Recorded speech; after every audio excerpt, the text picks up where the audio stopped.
Good morning student. मागच्या याच्यात आपण भागीदारांची वार्षिक खाती बघितली. व्यापार खातं, नफा तोटा खातं, ताळेबंद. आज आपण भागीदारीच्या संदर्भातल्या समायोजना बघणार आहोत.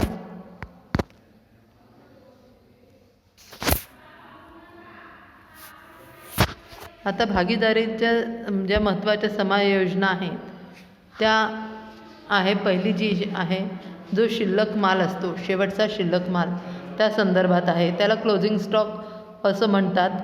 भागीदारीच्या व्यवसायात वर्षाच्या शेवटी शिल्लक असलेल्या मालाचं योग्य प्रमाणे मूल्यांकन करणं आवश्यक असतं. शिल्लक मालाची किंमत, बाजार किंमत आणि खरेदी किंमत यापैकी जी कमी किंमत असेल ती हिशोबात घेतली जाते. आणि शेवटी शिल्लक माल व्यापार खात्याच्या जमा बाजूला लिहिला जातो आणि ताळेबंदात उत्पन्न बाजूला लिहिलं जातो. म्हणजे शेवटचा शिल्लक माल जो आहे तो ताळेबंदात संपत्ती बाजूला लिहिला जातो आणि व्यापार खात्याच्या जमा बाजूला लिहिलं जातं. दुसरी जी समायोजना आहे ती आहे अदत्त खर्चाबद्दलची. अदत्त खर्च किंवा देणे खर्च, इंग्लिशमध्ये त्याला म्हणतात आउटस्टँडिंग एक्सपेन्स. जे खर्च म्हणजे असे खर्च की जे खर्च चालू वर्षात झालेले आहेत पण प्रत्यक्ष दिलेला नाही, अशा सर्व खर्चांना अदत्त खर्च म्हणतात. देणे खर्च व्यापार किंवा नफा तोटा खात्याच्या नावे बाजूला लिहितात. म्हणजे संबंधित जो खर्च असेल त्याच्यात तो अधिक करायचा असतो. म्हणजे लाईटचं बिल असेल तर लाईटच्या बिलच्या याच्यात ते अधिक करायचं असेल, कमिशन असेल तर कमिशनच्या याच्यात, भाडं असेल तर भाड्याच्या याच्यात ते ॲड करायचं आणि ताळेबंदात द्यायचं आहे म्हणून ती देयता झाली म्हणून देयता बाजूला तो लिहावा लागतं.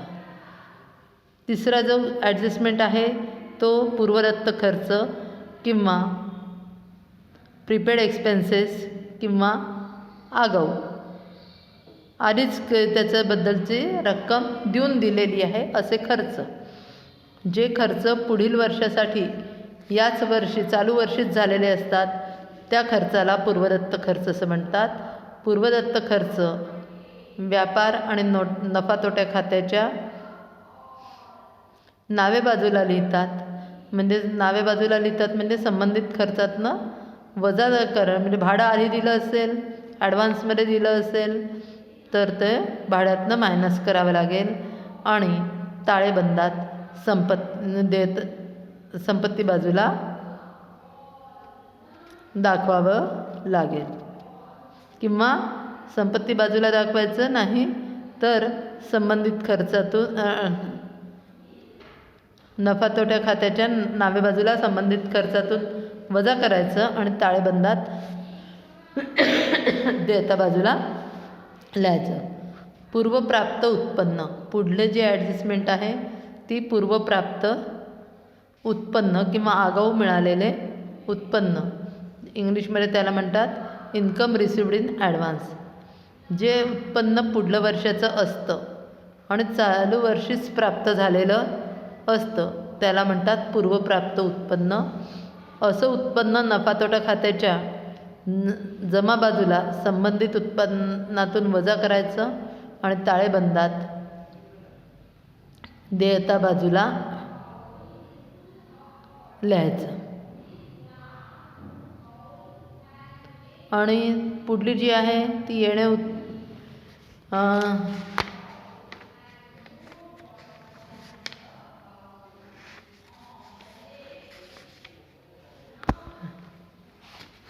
जरी आपण पूर्वदत्त खर्च जो आहे त्याची व्यापार आणि नफा तोटे खात्याच्या बाजूला नावे बाजूला संबंधित खर्चातून वजा करायचा आणि संपत्ती बाजूला लिहायचं आहे. पूर्वप्राप्त जो उत्पन्न आहे ते नफा तोट्या खात्याच्या जमे बाजूला संबंधित उत्पन्नातून वजा करायचं आहे आणि देयता बाजूला लिहायचं आहे.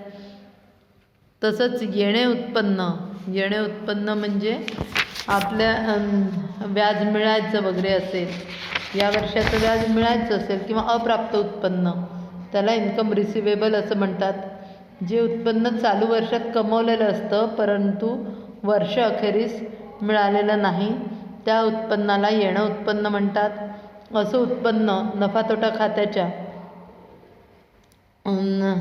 जमा बाजूला संबंधित उत्पन्नात आपल्याला अधिक करायचं असतं आणि ते संपत्ती बाजूला दाखवायचं असतं.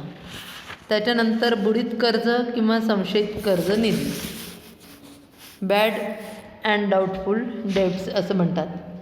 ज्या ऋणकोकडनं पैसे वसूल होण्याची मुळीच शक्यता नसते तेव्हा ते बुडीत कर्ज होतं. आणि बुडीत कर्ज आता पैसे रिकवर होत नाही म्हणजे तो काय असतो, तोटा असतो. संशयित कर्ज निधी हा भविष्यात होऊ शकणारा तोटा असतो. म्हणून बुडीत कर्ज आणि संशयित कर्ज निधी नफा तोटा खात्याच्या नावे बाजूला लिहितात आणि ताळेबंदात संपत्ती बाजूला ऋणकोतून मायनस करण्यात येतं. या सगळ्या ॲडजस्टमेंट आपल्याला लक्षात ठेवायच्या आहेत. जेव्हा आपण प्रॉब्लेम सॉल्व करतो तेव्हा या ॲडजस्टमेंट सगळ्या उपयोगी पडतात.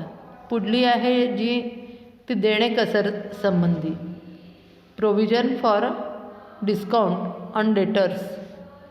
ऋणकोंना भविष्यात देय होणारी संभाव्य कसर विचारात घेऊन त्याकरता देय कसर निधी ऋणकोवर विशिष्ट दराने आकारला जातो. देय कसर निधी हा भविष्यातला तोटा असतो त्यामुळे नफा तोटा खात्याच्या नावे बाजूला लिहायचा असतो आणि ताळेबंदात संपत्ती बाजूला ऋणकोतून जसं बुडीत कर्ज आणि संशयित कर्ज निधी वजा करतो तसंच ते दोन्ही वजा केल्यावर देणे कसर निधी हा मायनस करायचा असतो. प्राप्त कसर निधी, provision for discount on creditors, म्हणजे धनकोंकडनं काही कसर मिळणार असेल, प्राप्त होऊ शकणारी संभाव्य कसर हिशोबात घेण्यासाठी धनकोंवर प्राप्त कसर निधी उभारला जातो. प्राप्त कसर निधी जो आहे तो नफा तोटा खात्याच्या जमा बाजूला, कारण तो मिळणार असतो म्हणून, आणि ताळेबंदात देयता बाजूला धनकोतून मायनस करण्यात येतो. पुढला आहे घसारा, डेप्रिसिएशन. संपत्तीची होणारी झीज म्हणजे घसारा. झीज ही व्यापारातली हानी असते. घसारा नफा तोटा खात्याच्या नावे बाजूला लिहायचा, कारण हानी आहे म्हणून तर नफा तोटा खात्याच्या नावे बाजूला लिहायचा आणि ताळेबंदात संबंधित संपत्तीतून ते मायनस घसाऱ्याची अमाऊंट जी आहे ती मायनस करायची असते. पुढला आहे भागीदारांच्या भांडवलावर व्याज, इंटरेस्ट ऑन पार्टनर्स कॅपिटल. भागीदारी करारात तशी तरतूद असल्यास भागीदारांना त्यांच्या भांडवलावर ठरलेल्या दराने व्याज मिळतं. भागीदारी संस्थेच्या दृष्टीने विचार केला तर हा खर्च असतो आणि भागीदारांच्या दृष्टीने ते उत्पन्न असतं. त्यामुळे भागीदारांच्या भांडवलावरील व्याज नफा तोटा समायोजन खात्याच्या नावे बाजूला लिहायचं आणि ताळेबंदात भागीदारांच्या भांडवल किंवा चालू खात्याच्या शिल्लकीत ते मिळवायचं असतं. पुढे आहे भागीदारांची उचल व उचलीवरील व्याज, म्हणजे भागीदारांनी केलेली उचल आणि त्याच्यावरचं व्याज. भागीदारीच्या करारात तशी तरतूद असेल तर भागीदारांना ठराविक प्रमाणात खाजगी खर्चासाठी उचल करता येते. भागीदारांनी केलेल्या उचलीवर ठराविक दराने व्याज आकारलं जातं. उचलीवरचं व्याज हे भागीदारांच्या दृष्टीने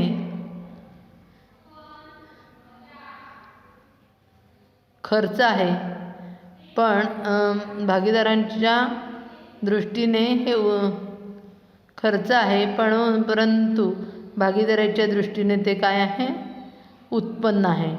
म्हणून भागीदारीच्या उचलीवरचं व्याज नफा तोटा समायोजन खात्याच्या जमा बाजूला लिहिलं जातं आणि ताळेबंदात देणी बाजूला भागीदारांच्या भांडवल किंवा चालू खात्याच्या शिल्लकेतून ते वजा केलं जातं. कारण उचल केल्यामुळे किंवा उचलीवरच्या व्याजामुळे भागीदारांचं भांडवल हे कमी होत असतं. पुढलं आहे भागीदारांचे वेतन आणि कमिशन. भागीदारीच्या करारात तशी तरतूद असल्यास भागीदारांना वेतन आणि कमिशन मिळू शकतं. वेतन व कमिशनाचा दर करारात नमूद केलेला असतो आणि भागीदारांच्या दृष्टीने भागीदारांचे वेतन व कमिशन हा खर्च आहे, परंतु भागीदारांच्या दृष्टीने ते उत्पन्न आहे. भागीदारांच्या दृष्टीने ते काय आहे? उत्पन्न आहे. त्यामुळे भागीदारांचे भांडवल किंवा चालू खात्याची जमा शिल्लक वाढते आणि भागीदारांच्या दृष्टीने ते उत्पन्न आहे. त्यामुळे भागीदारांचे भांडवल किंवा चालू खात्याची शिल्लक वाढते. भागीदारांचं वेतन आणि कमिशन भागीदारीच्या नफा तोटा समायोजन खात्यात दाखवलं जातं आणि भागीदारांचे म्हणजे वेतन आणि कमिशन नफा तोटा समायोजन खात्याच्या नावे बाजूला आणि ताळेबंदात देयता बाजूला भागीदारांच्या भांडवल खात्यात किंवा चालू खात्याच्या शिल्लकेत ते अधिक केलं जातं. बँक कर्जावरील व्याज भागीदारांच्या कर्जावरील व्याज किंवा इतर कर्जावरील व्याज. बँकेचं कर्ज असेल, भागीदारांकडनं कर्ज घेतलं असेल किंवा अजून कोणाकडनं कर्ज घेतलं असेल तर ही काय झाली? भागीदारी संस्थेची देयता आहे. त्यामुळे कर्जावरील देणं जे व्याज आहे त्याच्यामुळे देयतेत वाढ होईल, कारण ते परत द्यावं लागेल की नाही. घेतलं आहे दुसऱ्यांकडनं कर्ज तर त्याच्यावरचं व्याज द्यावं लागेल, म्हणून देयतेत वाढ होईल. म्हणून कर्जावरचं जे व्याज आहे ते नफा तोटा खात्याच्या नावे बाजूला, कारण तो एक प्रकारे खर्चच आहे म्हणून नावे बाजूला लिहायचा आणि देयता बाजूला संबंधित कर्जात जे आहे ते देणे व्याज अधिक करायचं आहे. त्याच्यानंतर गुंतवणुकीवरील येणे व्याज तसेच दिलेल्या कर्जावरील येणे व्याज. कोणाला कर्ज दिलं असेल किंवा कुठे काही पैसा गुंतवला असेल तर त्याच्यावरचं व्याज. भागीदाराने बँक किंवा इतर वित्तीय संस्थात गुंतवणूक केली असल्या दरवर्षी त्याला व्याज मिळतं. म्हणून अशा गुंतवणुकीची तारीख आणि व्याजाचा दर विचारात घेऊन व्याजाची रक्कम काढावी लागते आणि ती रक्कम त्याच्या दोन नोंदी येतात, एक नफा तोटा खात्याच्या जमा बाजूवर आणि ताळेबंदात संपत्ती बाजूवर गुंतवणुकीच्या रकमेत व्याजाची रक्कम अधिक करावी लागते किंवा अप्राप्त गुंतवणुकीवर व्याज म्हणून ते दाखवावं लागतं. पुढला मुद्दा आहे आगीने जळलेला माल. आगीने जळलेला माल दोन प्रकारचा असतो. एक विमा काढलेला माल समजा जळला तर ज्या मालाचा विमा काढला जातो तो माल जर आगीने जळला तर विमा कंपनीकडनं काय मिळू शकते? नुकसान भरपाई मिळू शकते. अशा वेळी या व्यवहाराचा 3 खात्यांवर परिणाम होतो. तर जेवढं काही नुकसान झालं आहे तेवढं व्यापार खात्याच्या जमा बाजूला लिहिण्यात येतं. विमा कंपनीकडून जेवढं नुकसान भरपाई मिळाली ती ताळेबंदात संपत्ती बाजूला लिहिली जाते आणि विमा कंपनीकडनं जे पैसे वसूल होऊ शकले नाही म्हणजे ते नुकसान झालं म्हणून नफा तोटा खात्याच्या नावे बाजूला लिहायचं. समजा 10,000चा माल जळला आणि विमा काढलेला माल आहे. विमा कंपनी आणि 8,000 रुपये द्यायचं मान्य केलं म्हणजे नुकसान किती झालं? 2,000. मग हे 2,000चं नुकसान नफा तोटा खात्यात, विमा कंपनीकडनं 8,000 मिळणार आहेत ते ताळेबंदात संपत्ती बाजूला आणि जी काही 10,000ची रक्कम आहे ते व्यापार खात्याच्या जमा बाजूला 10,000 म्हणून दाखवायचं. समजा विमा न काढलेला माल जळला तर का झालं? त्याच्याकडनं काही वसुली होते का? विमा काढला नाही आहे, तर त्याच्या काही पैसे इन रिटर्न मिळणार नाही. म्हणजे जेवढा काही माल जळला आहे ते पूर्णपणे हानी झालेली आहे. म्हणून पूर्ण मालाचं नुकसान हे व्यापार खात्याच्या जमा बाजूला लिहायचं आणि जी हानी झालेली असते त्याची नफा तोटा खात्यावर नावे बाजूला नोंद करावी लागते. पुढला मुद्दा आहे वस्तूची किंवा मालाची चोरी झाली.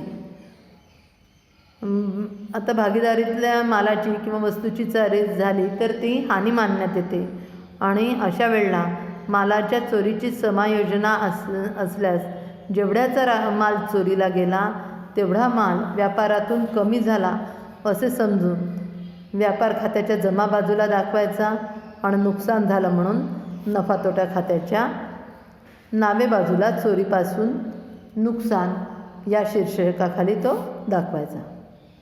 पुढला आहे नमुन्यासाठी मालाचे वितरण. माल वाटला नमुन्यासाठी माल कशासाठी वाटतो आपण? की तो मालाचा नमुना बघून लोकांनी खरेदी करावी. म्हणजे नमुन्यासाठी मालाचं जे वितरण आहे हा एक प्रकारे जाहिरातीचा खर्च समजला जातो. तेवढा माल व्यापारातून जातो म्हणून व्यापार खात्याच्या जमा बाजूला त्याची नोंद करायची आणि जाहिरातीवरचा खर्च म्हणून नफा तोटा खात्याच्या नावे बाजूला त्याची दुसरी नोंद केली जाते. याचा परिणाम ताळेबंदावर होत नाही.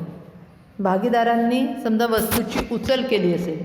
भागीदार जेव्हा खाजगी उपयोगासाठी व्यवसायातून वस्तू नेतात तेव्हा त्याला भागीदारांनी वस्तूची केलेली उचल असं म्हणतात. वस्तूची उचल केल्यामुळे व्यवसायातील वस्तू कमी होतात. म्हणून भागीदारांनी वस्तूच्या स्वरूपात केलेल्या उचलीची एक नोंद व्यापार खात्याच्या जमा बाजूला करण्यात येते आणि दुसरा परिणाम म्हणजे तेवढी रक्कम भागीदारांकडून वसूल करावयाची असते. म्हणून तेवढी रक्कम ताळेबंदाच्या देयता बाजूला भागीदारांच्या भांडवल किंवा चालू खात्यातून मायनस करण्यात येते. माल खरेदी केला पण त्याची खरेदी पुस्तकात नोंद नाही. बरेच वेळेला असं होऊ शकतं चुकीने माल खरेदी केला आणि त्याची खरेदी पुस्तकात नोंद करण्याचं राहून गेलं तर अशा वेळी व्यापार खात्याच्या नावे बाजूला खरेदीमध्ये नोंद न झालेल्या खरेदी अधिक करावयाची आणि त्याच्यामुळे काय होतं ऋणकोत वाढतं आणि म्हणून देयता बाजूला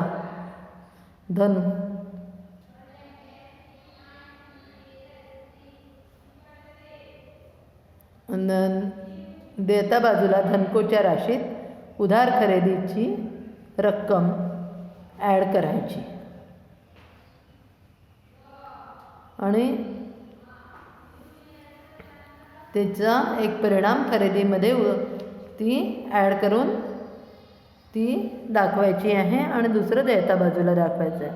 उधार विक्री केली परंतु विक्री पुस्तकात नोंद झाली. येतं आधी खरेदीची जी नोंद केली त्याच्या एकदम विरुद्ध नोंद. व्यापार खात्याच्या जमा बाजूला विक्रीमध्ये उधार विक्री अधिक करावी लागेल. त्यामुळे ऋणकोत वाढ होत असल्यामुळे ताळेबंदात संपत्ती बाजूला ऋणकोच्या शिल्लकेत उधार विक्रीची राशी अधिक करायची. म्हणजे विक्रीमध्ये ॲड करायचं आणि ऋणकोमध्ये ॲड करायचं. पुढली जी समायोजना आहे ती भांडवली खर्च आगम उत्पन्नात समाविष्ट झाल्याबद्दल. म्हणजे जे भांडवली खर्च आहे त्याची नोंद आगम उत्पन्नात झाली असेल तर जेव्हा एखादा असं भांडवली खर्च आगम खात्यात समाविष्ट केला जातो तेव्हा अशा प्रकारची समायोजना भागीदारांना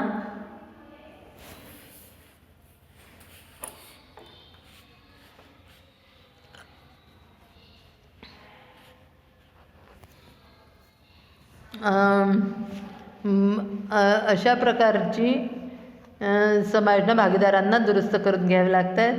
त्याच्यात प्राप्त हुंड्यांच्या राशीत अनाधारित हुंड्यांचा समावेश. ताळेबंदात संपत्ती बाजूला प्राप्त हुंड्यांची जी रक्कम आहे ती वजा करायची त्यामुळे स्वीकारता ऋणको होतो, म्हणून ऋणको वाढतील आणि म्हणून ऋणकोच्या राशीत अनादरित हुंड्यांची रक्कम जी आहे ती अधिक करावी लागते.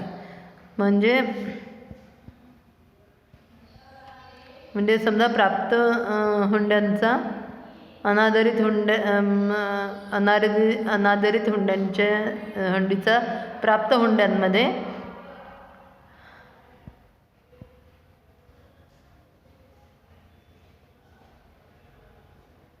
हुंड्यांमध्ये अनादरित हुंड्यांचा जर समजा समावेश असेल तर त्याची संपत्ती बाजूला प्राप्त हुंडीतून वजा आणि ऋणकोत ते अधिक करावं लागतं. आणि समजा देय हुंडी अनादरित असेल तर देयता बाजूला देय हुंडीतून वजा करायचं आणि धनकोच्या राशीत अधिक करायचं.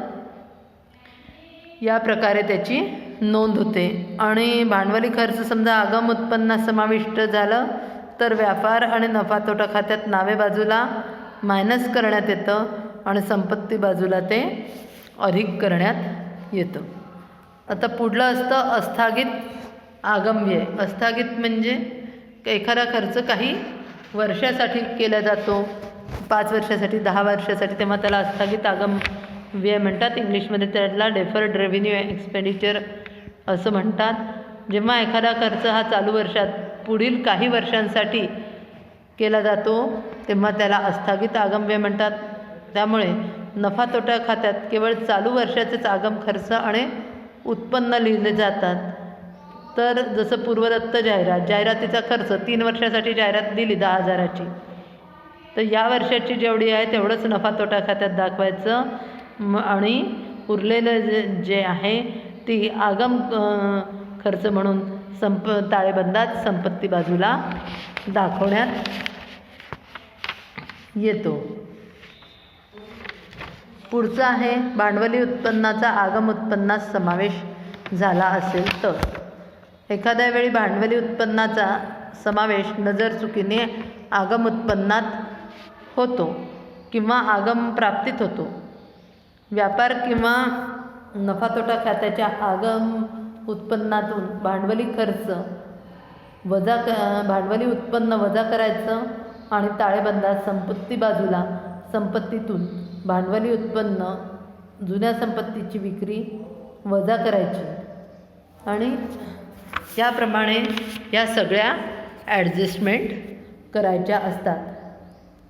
भागीदारी व्यवसायात ॲडजस्टमेंटला अतिशय म्हणजे कुठल्याही व्यवसायात या ॲडजस्टमेंट या करणं आवश्यक आहे. त्या व्यवस्थित समजून घेणं आवश्यक असतं. आपण पुढल्या पिरियडला बघू भागीदारीचा प्रवेश. आज इथेच थांबू. Okay, bye.